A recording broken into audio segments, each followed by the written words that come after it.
컨텐트리 중앙 진단하겠습니다.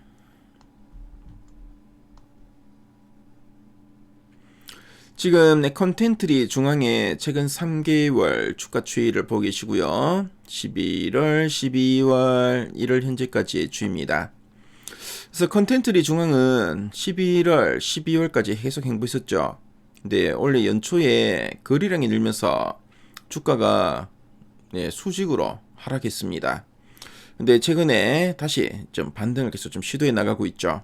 그래서 요 종목 다시 이렇게 주가가 올라갈 만한 이런 재료가 있는지 이따가 탐방 리포트를 통해 한번 살펴보도록 하겠습니다. 자, 그럼 지금 보니까 이제 최근 3개월 동안 증권사에 제시하고 있는 향후 1년 목표 주가 평균값을 보니까 13,400원이네요. 현재가 대비 상승률은 81.32% 정도 됩니다. 자, 그럼 탐방 리포트 한번 살펴보도록 하겠습니다.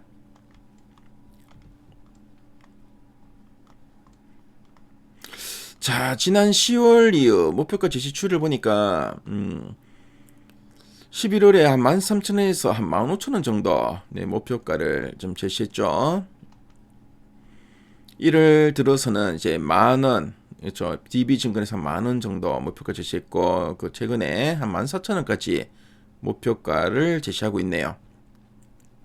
요즘 흑백요리사 상당히 인기인데 실적은 백수저로 근데 왜 주가는 흑수저라는 말이 있네요. 그래서 요 리포트 제목이 상당히 재밌는데 핵심 내용 한번 보도록 하겠습니다.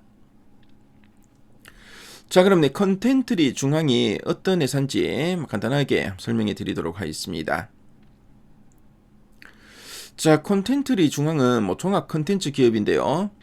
드라마 명가인 SLL 스튜디오 룰루랄라와 멀티플렉스 영화관인 메가박스를 지금 보유하고 있는 업체입니다. 그래서 쉽게 말하면 재미있는 드라마를 직접 만들어서 넷플릭스나 TV에 팔기도 하고요. 자, 그리고 남이 만든 영화를 틀어주는 이런 극장도 운영하고 있습니다. 그래서 콘텐츠 공장 겸 극장주라고 보시면 되겠죠. 자, 그리고 범죄도시 시리즈의 또 투자 배급사로도 상당히 좀 유명합니다. 자, 그럼 두 줄 요약 부분을 한번 보도록 할게요. 첫 번째 포인트입니다. 자, 방송과 영화 동반 회복으로 4분기 흑자 전환 및 2026년 실적 개선 가시화라고 되어 있습니다. 그래서 방송과 영화가 이제 동반 회복된다고 하는데 보통 드라마가 잘 되면 영화가 안 되고 또 영화가 잘 되면 드라마가 안 되고 이렇게 엇갈 때가 많은데요. 지금은 이 두 사업부 모두 분위기가 좋다고 합니다. 특히 SLL 그러니까 스튜디오 룰루랄라가 만든 드라마가 글로벌 OTT에서 인기를 끌고 있고요. 메가박스 관객 수도 코로나 이후에 회복세를 보이고 있다고 합니다. 그래서 4분기 흑자 전환이라 돼 있죠. 그래서 지난해 그 4분기에 이제 적자를 끊고 이익을 이제 낸다는 뜻이죠.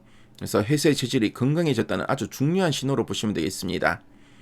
자, 그리고 2026년 이제 올해 이제 실적 개선이 이제 가시화될 거다라고 하고 있죠.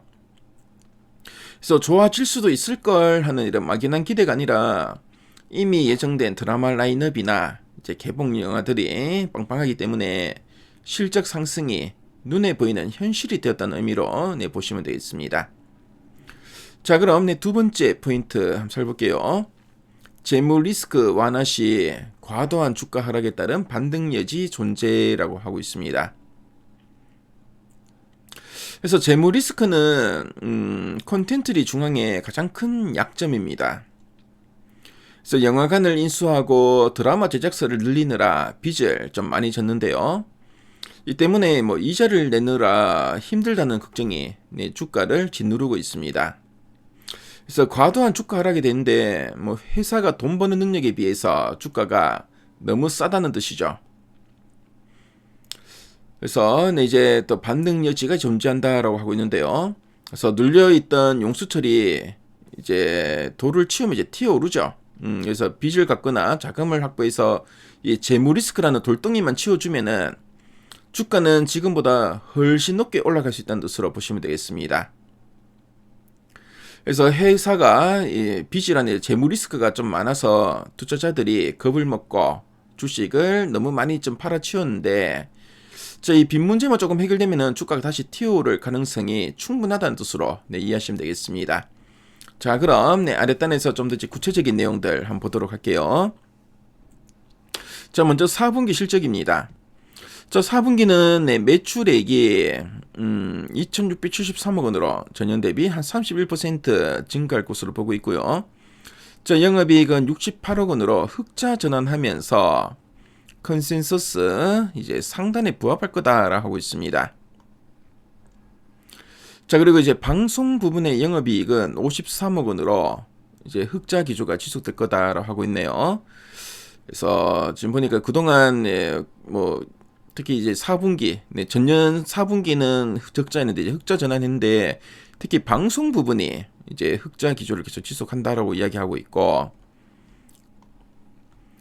자, 그리고 슬램 자회사에서 저스트 메이크업과 흑백 요리사 2의 성과로 이 기여도가 이제 확대되고 있다라는 이야기도 좀 하고 있습니다. 자, 그리고 영화 부분도 이제 회복되는 흐름을 좀 나타내고 있다고 하죠. 그래서 월 평균 영화 관람객 수가 950만 명 수준으로 회복세를 좀 보여주고 있다고 하네요. 그래서 지난해 하반기부터 형성된 이런 긍정적인 분위기, 이제 올해도 계속 이어질 가능성이 있다라고 언급하고 있습니다. 그래서 올해 이제 실적은 어느 정도 나올까 보니까 올해 연결 영업이익은 320억 원으로 전년 대비 315.9% 증가하면서 큰 폭의 이익 개선이 예상된다라고 하고 있습니다. 그래서 이제 동계올림픽, 좀 있으면 동계올림픽 열리죠. 그리고 여름에도 월드컵, 이제 북중미 월드컵이 또 예정되어 있습니다. 그래서 이런 스포츠 이벤트의 중계로 JTBC 캡티브 드라마 회차는 일시적으로 이제 축소할 걸로 돼 있네요. 근데 대부분 이제 선판매 확정으로 리스크는 제한적이다 하고 있습니다.